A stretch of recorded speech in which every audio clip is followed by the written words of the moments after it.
ఈరోజు ఉండి నియోజకవర్గంలో తెలుగుదేశం కంచుకోటగా చెప్పుకునే మా ఉండి నియోజకవర్గంలో కార్యకర్తలందరూ ఆందోళన చెందే పరిస్థితిలో ఉండడం జరిగింది.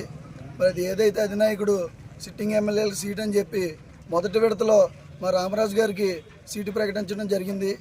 మాకు అందుబాటులో ఉండే మా రామరాజు గారు సీటు ప్రకటించడంతో మా నాయకులందరూ కూడా చాలామంది అందరూ సంతోషాలతో ప్రజలందరి దగ్గరికి వెళ్ళి ఓట్లు అడగడం జరిగింది.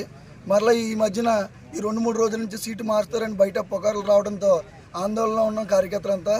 మరి ఇదే విషయంలో మేము జనాల దగ్గరికి వెళ్ళి ఓట్లు అడుగుతూ ఉంటే మీ అధినాయకుడు మీ నాయకుడికి ఇచ్చిన మాట నిలబెట్టుకోలేకపోతున్నాడు, మీరు ఇచ్చిన పథకాలని రేపు పొద్దున మీరు ఇస్తారంటే మేము ఎలా నమ్మాలి అని చెప్పేసి మమ్మల్ని ప్రశ్నించే పరిస్థితిలో నియోజకవర్గంలో ప్రజలంతా కూడా ఉన్నారు. వారు మాకు అడుగుతుంటే వారికి ఏం సమాధానం చెప్పలేని పరిస్థితుల్లో మేము వెళ్ళి మా ఎమ్మెల్యే గారిని కూడా అడగడం జరిగింది.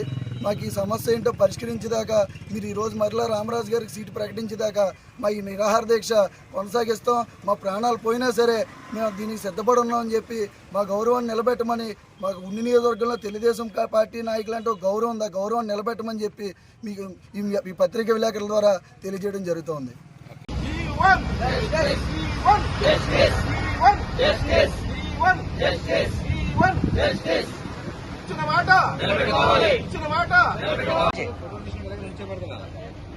రామరాజు ఇచ్చిన మాట